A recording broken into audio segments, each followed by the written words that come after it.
Hello everyone, myself Dr. Sharmila Pandey, faculty in the School of Science, Sage University, Bhopal. Today I will discuss on the crystal field theory.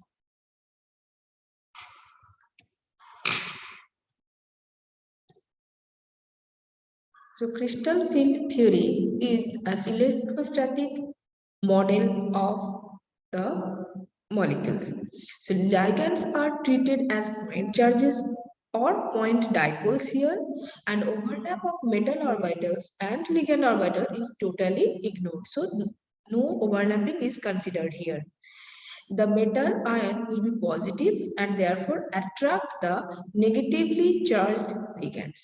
So, but there are electrons in the metal orbitals also, which will experience repulsion with the negatively charged ligands.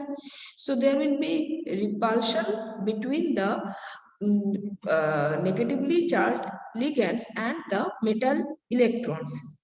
But otherwise, there will be attraction of the positively charged metal ion and the negatively charged ligands. So here the crystal field theory we will are discussing with the transition metal elements, and this is these d orbitals are involved in the bond formation. So we must know the shape of the d orbitals and their orientation. So we can see the dx square minus y square and dz square minus dz square, they are lobes are pointed along the axis. But in case of dxz, dyz and dxy, their lobes are not pointed towards the axis, they are in between the axis. So this information will be helpful as we proceed further. So I have already discussed the shape of these 5d orbitals. Now, crystal field theory is basically electrostatic interaction between metal ion and the donor atom, that is from the ligand. So when they are separate, that is the metal ion and ligands are separate, so that time they are having high energy. Separated metal and ligands, they are having high energy. Now, when metal ion plus coordinated ligand, because of the electrostatic interaction, so they are quite stabilized. They are having less energy, that is, they are stabilized, but with the ligand d electron and metal electrons, there will be a repulsion also, which will cause the destabilization. So destabilization is causing due to the d electron repulsion, d electron of metal ions and the ligand electron. So there is a bit destabilization. Also, there will be splitting of orbitals. So 5d orbitals will not remain degenerate in the presence of metal. So splitting of these outer d orbitals in octahedral field. So in presence of the ligands, these metal d orbitals will again split. So in the fourth picture here, we can see the splitting due to octahedral field. So we can see their energy. Initially, when they were separated, metal and ligands, the energy was high. When metal ions plus coordinated ligands, because of their attraction, they are quite stabilized. Now, with the ligand d electron and metal electron, there is a bit repulsion also, for which some destabilization causes. And after that, because of octahedral field or tetrahedral field of the ligand, the metals d orbitals again split. So two cases arises in octahedral cases and tetrahedral cases. So in case of, first we are discussing the CFAC, that is crystal field splitting energy in octahedral field. So here the initially the 5 d orbitals were degenerated. Now we can see this degeneracy is lost. dxy, dxz, dyz, these orbitals are stabilized. We are term it as d2g, and dx square minus y square and dz square, they are destabilized, and we term them as eg. Now, why this splitting happens? This happens because in octahedral field, the ligands are approaching the metals from all 6 sides along the axis. But as we have already discussed that in case of dz square, the lobes are oriented along z axis, and in case of dx square minus y square, the lobes are oriented along x axis and y axis. So these two orbitals, their lobes are facing the axis directly, and in octahedral field, the ligand point charges, they are approaching the metal center along the axis. So the repulsion will be more in case of these two orbitals. But in dxy, dxz and dxz, as the ligands are approaching along the axis and the lobes are pointed in between the axis, so these lobes are not, these orbitals are not facing the ligands directly.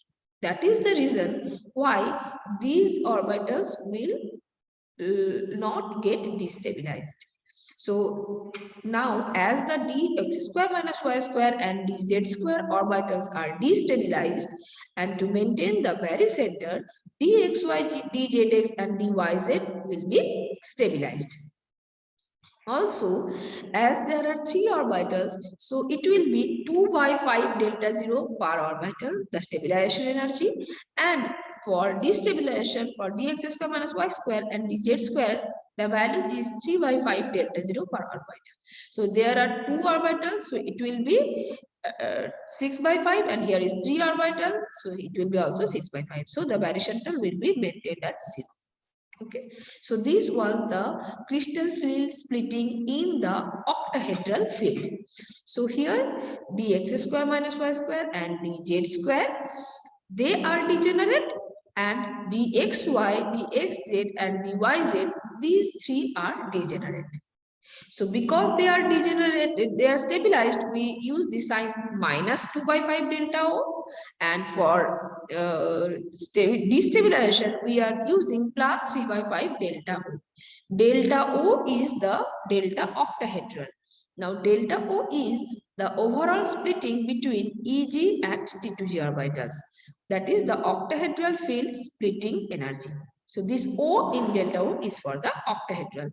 Because the overall energy is maintained, the energy of the 3 T2G orbitals are lowered by 2 by 5, that is minus 2 by 5 delta O, and the energy of the 2 EG orbitals are raised by 3 by 5 delta O relative to the spherical crystal field. In spherical crystal field, there is no splitting of orbital.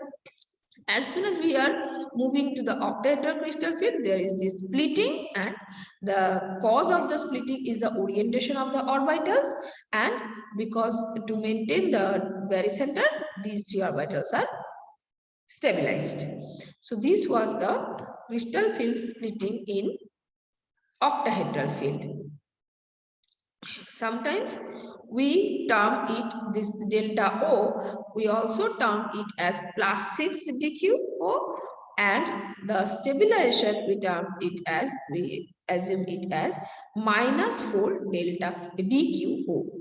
So, okay, so degenerate in case of free ion, in octahedral field they are splitting. So what is this crystal field splitting stabilization energy? CFAC. CFAC is a very common term. So what is this crystal field stabilization energy? So it is the extra stability that a DN ion gains due to preferential occupation of lower energy orbitals as a result of splitting by a crystal field. So it is saying that the electrons, when we will fill the electrons, they will prefer the lower energy orbitals first, and then only they will go to the higher energy orbitals. So this preferential occupation will give extra stability to the DN ions, and that stability is known as the crystal field stabilization energy. The magnitude of the splitting, although varies, it varies depending on the field strength of the ligands. When the ligand is in strong field ligand, then high electrostatic interaction occurs. And the splitting energies is separation is more. When it is weak field ligand, the separation of T2G and EG is less because of the low electrostatic interaction. So there is a spectrochemical series which shows how the field strength of ligand varies. So the very strong field ligands are on the left side, that is carbon monoxide, cyanide.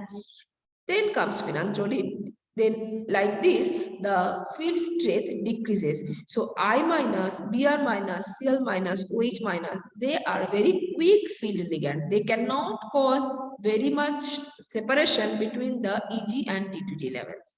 But the strong field ligand, which are in the left hand side, they causes the separation of greater magnitude, and they are termed as strong field ligand. This separation, they also depends on the metal ion. So delta, that is the separation, increases with increasing formal charge on the metal ion. So if metal ion is in +2 or +3, in case of +3, the separation will be more. Higher oxidation state, larger the delta value. Delta also increases on going down the periodic table. So these are the factors which decides the separation of T2G level and EG level in an octahedral field. So this is the separation. So if these are the I minus, L minus, F minus, they are weaker field. So that is why smaller delta, and here we have stronger field, and that is why larger delta. So we can see if we change the ligand from fluoride to H2O to NH3 to cyanide, keeping the metal ion same in same oxidation state, we can see the separation of energy, that is from T2G to EG level, is continuously increasing. So the value is increasing from fluoride to water to ammonia to cyanide. Okay, so like this, so this we can say a weak field ligand, and because of that the spin state will differ from here to here. So how the spin state differs, how to explain is, if we are having 4 electrons, so if first 3 electrons will fill the 3T2G level, where the 4th electron will go? The 4th electron can go to the next higher energy orbital, that is EG orbital, or can pair up in the lower T2G orbital. So when it will pair up and when it will go to the higher orbital. So if it is going to the higher orbital, that is high spin state, when it will paired up, that complex we will say it is a low spin complex. High spin complex occurs because of the weak field ligand. Low spin complex occurs because of the strong field ligand. So this kind of phenomena can happen with D4, D5, D6 and D7 metal ion. So these 4 case, the electron in the d orbital can go to the higher orbital or can pair up in the same orbital.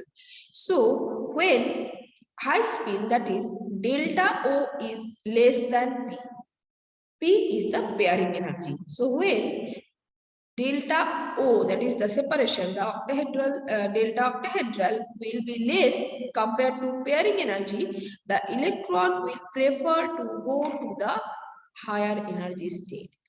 When the pairing energy will be less compared to delta O, that is the separation is quite high and the pairing energy is less, then the electron will prefer to pair up in the T2G orbital. So in case of octahedral field, we have seen fluoride, we will get high spin complex, that is the after filling 3 electrons, the rest of the 2 electrons will go to the higher energy orbital, that is EG set. In case of cyanide ligand, because it is a very strong field ligand, after filling 3 electrons in the 3 T2G orbitals, next 2 electrons paired up in the T2G orbital only. So these kind of complexes will be termed as the low spin complexes. So amplitude of splitting depends on the metal ions also, as we have already discussed. Along with the spectrochemical series of ligands, metal ions also has role in the amplitude of splitting. For complexes in metal 2 and metal 3 for a given ligand and a given metal, delta octahedral increases with increasing oxidation state, where analogous complexes exist for a series of Mn plus metal ions, where N is constant. In a triad, delta octahedral will increase significantly down the triad. For a given ligand and a given oxidation state, delta octahedral varies irregularly across the first row of the D block. So it will be like this. So strong field, that ligand, means low spin complexes. In that case, pairing energy will be less than delta octahedral.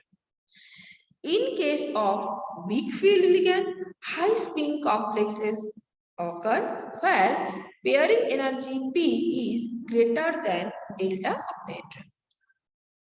So here it is shown how the D1, D2, D3, they don't have any change, but from D4, the fourth electron, either it will paired up in case of a strong field ligand, that is low spin complex, they will form.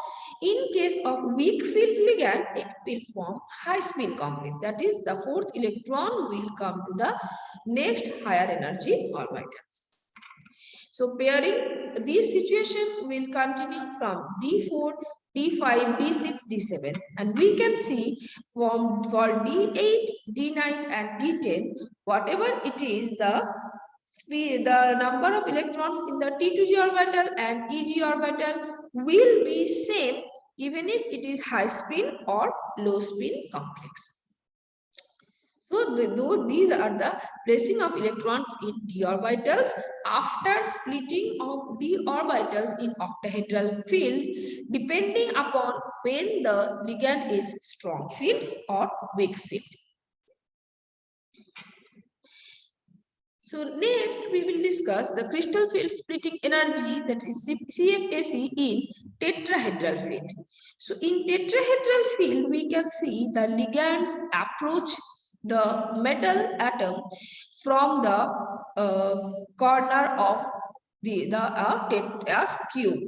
So we can say the ligands are approaching from in between the axis and not along the axis.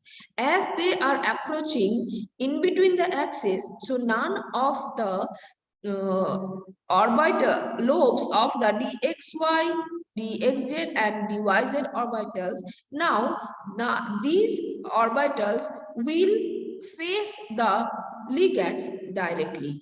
None of the dx square minus y square or dz square, these lobes face the direct ligands approach. Okay, so what does that mean? As the ligands are approaching from in between the axis, so dxy, dxz and dyz, these orbitals will face the ligands directly and therefore they will be more destabilized in energy. And dx square minus y square and dz square orbital, as these lobes they are not facing the ligands directly because their lobes are along the axis, so these two orbitals will be stabilized in energy. Now the stabilization will be minus 3 by 5 delta t and the destabilization will be 2 by 5 delta t, where delta t is the delta tetrahedron. Also, we can say the stabilization by minus 6 dqt or destabilization by plus 4 dqt. So plus 4 into 3 plus 12, minus 6 into 2 minus 12. So the barycenter will be maintained. Now, in any way, delta T, this separation in case of tetrahedral complexes will be always less than delta O. So delta T is 4/9 of the amplitude of delta O. And because this is already a separation is very low, it will form always weak field complexes, that is high spin complexes. So in tetrahedral field, we will always get weak field ligand and we will always get high spin complexes. Okay. So this was the the octahedral and tetrahedral. Tetrahedral is exactly the reverse of octahedral splitting. Only thing to remember where from the ligands are approaching and the shapes of the orbitals. If we know the shapes of the orbitals and where the lobes are oriented, it will be easier to understand why the octahedral complexes, the dx square minus y square and dz square are destabilized, and in case of tetrahedral complexes, dx square minus y square and dz square are stabilized. So now let us discuss the splitting of a square planar complex. So most D8 metal ions form square planar complexes. The majority of complexes are low spin, that is diamagnetic. So why? This is the octahedral case, T2G and EG, that is dxz, dyz and dxy. But from the octahedral complex, when we will remove the two axial ligands, we will get a square planar complex. Okay, so removing of two axial ligands will cause further stabilization of the orbitals which can have the the z component, that is dxz, dyz and dz square. So these three orbitals will get further stabilization, that is dxz and dyz will be most stabilized, then will come dz square. Because we are removing the ligand from the axial position, that is from the z direction, so the repulsion will be less now with the orbitals which are having z components. That is the reason why dxz and dyz is most stabilized and dz square is then also stabilized. After that comes dxy, and as the ligands are facing the x square, dx square minus y square orbital directly, so that is why these orbital, that dx square minus y square orbital will be most destabilized because the ligands are approaching along the axis in a square planar complex. Okay, so dx square minus y square will be most destabilized, and then dxy, then dz square, and dxz and dyz will be most stabilized.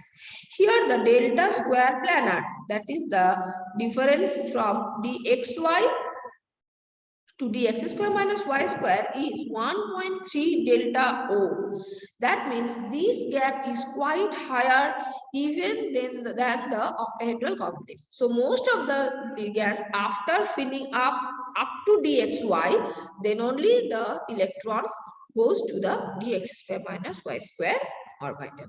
So this is the splitting of octahedral complexes. This is the splitting for tetrahedral complexes, where we can see the separation is so low that it always gives high spin complexes.